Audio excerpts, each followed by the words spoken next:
Hotel tourism पर आपका स्वागत है। राज्य सरकार ने बुधवार की रात कई आईपीएस अधिकारियों का तबादला किया है। स्थानांतरण ट्रांसफर पोस्टिंग एक रूटीन प्रक्रिया है, लेकिन सरकार के आदेश ने यह स्पष्ट कर दिया है कि नीतीश कुमार के सुशासन मॉडल पर कहीं न कहीं कोई ब्रेक लगा रहा है। ऐसा इसलिए मैं कह रहा हूँ कि ट्रांसफर लिस्ट अगर आप देखेंगे तो आईजी हेडक्वार्टर रहे राकेश राठी का तबादला हुआ है। आईजी प्रशिक्षण बनाकर उन्हें आईजी हेडक्वार्टर के पद से हटा दिया गया। यह माना जा रहा है कि आरएस भट्टी के काफी वर्षों के अधिकारी रहे थे राकेश राठी, हटाया गया आईजी हेडक्वार्टर जैसे महत्वपूर्ण पद से और भेज दिया गया आईजी प्रशिक्षण के पद पर, जो कि कम महत्व का पद आईपीएस सर्किल में माना जाता है। वहीं बिहार में इस वक्त सबसे सीनियर मोस्ट आईजी रैंक के अधिकारी साली को आखिरकार 3 महीने के बाद सरकार ने बीएमपी यानी बिहार विशेष सशस्त्र बल बीएसएफी में बतौर आईजी नियुक्त किया है। साथ ही उन्हें विशेष कार्यबल यानी एसटीएफ का भी प्रभार सौंपा गया है। सालीन 2001 बैच के अधिकारी हैं।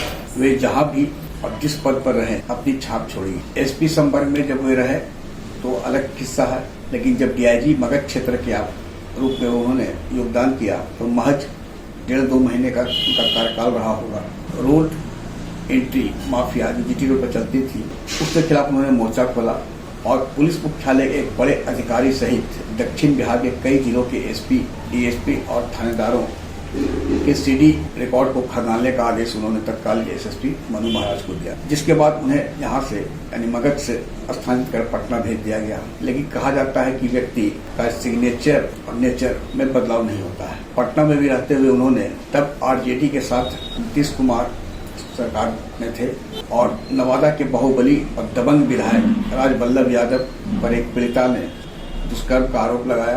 पीड़िता के पक्ष में कोई पुलिस अधिकारी नहीं था। सालीन नालंदा में कैंप कर वैज्ञानिक साक्ष्य एकत्र करवाकर राजबल्लभ यादव को आजीवन कारावास की सजा स्पीड ट्रायल के माध्यम से दिलाने में कामयाब रहे। उसके बाद वे वापस दिल्ली चले गए। सालीन के साथ एक और यह था कि नरेंद्र मोदी जब पहली बार प्रधानमंत्री बने थे तो उनकी सुरक्षा में बतौर एसपी जी रहे, तब सालीन ने उन्हें सुरक्षा कवर मुहैया कराया था। फिर सालीन जब एनएसजी में गए तो करीब 5 साल का जिनका कार्यकाल रहा, जिसमें वे डीआईजी से आईजी के रूप में प्रोन्नत हुए। एनएसजी कमांडोज को तैयार करने में उनकी एक अहम भूमिका रही। वापस बिहार लौटे तो उस वक्त आरएस भट्टी और मुख्यमंत्री के प्रधान सचिव दीपक कुमार के बीच तबादला पॉलिसी को लेकर कुछ बन नहीं रहा था, ऐसा सूत्रों का दावा है। सूत्र यहाँ तक बताते हैं किसी के कारण 3 महीने तक वेटिंग फॉर पोस्टिंग सालीन मुख्यालय में रहे। उसके अलावे दरभंगा और मुजफ्फरपुर आईजी संपर्क के अधिकारियों के लिए अधिसूचित है। बाबूराम नव प्रोन्नत डीआईजी बने और उन्हें दरभंगा का प्रभार सौंप दिया गया बतौर जो कि पद आईजी के लिए था। फिर वहां से वे बुधवार की रात सूची है उसमें वे मुजफ्फरपुर आ गए और मुजफ्फरपुर के आईजी शिवजीत लांडे को वहां से हटा दिया गया।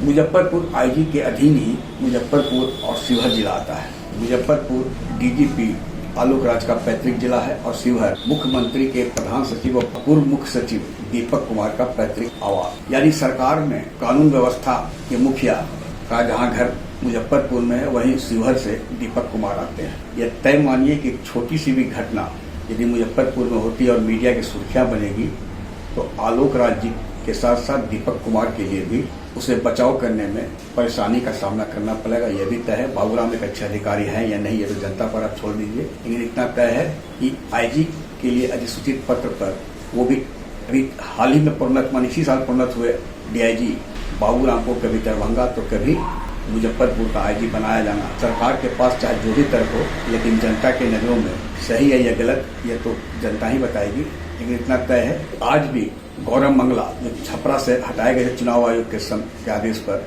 उनकी पोस्टिंग नहीं हुई है। कई और ऐसे अधिकारी हैं, राकेश दुबे हों और जिन्हें कहीं पदस्थापित नहीं किया गया है। आगे देखिए होता है क्या। अब एक लिस्ट सुनने में आ रहा है जो सूत्र बताते हैं कि एसपी संपर्क और फिर एक बड़ा लिस्ट डीएसपी संपर्क के अधिकारियों का भी है। इनकी तबादला की सूची लगभग तैयार है और कभी भी इस संबंध में भी राज्य सरकार आदेश जारी कर सकती है। आग्रह है कि इस वीडियो के लिंक को लाइक, शेयर, सब्सक्राइब अवश्य करें। धन्यवाद, नमस्कार।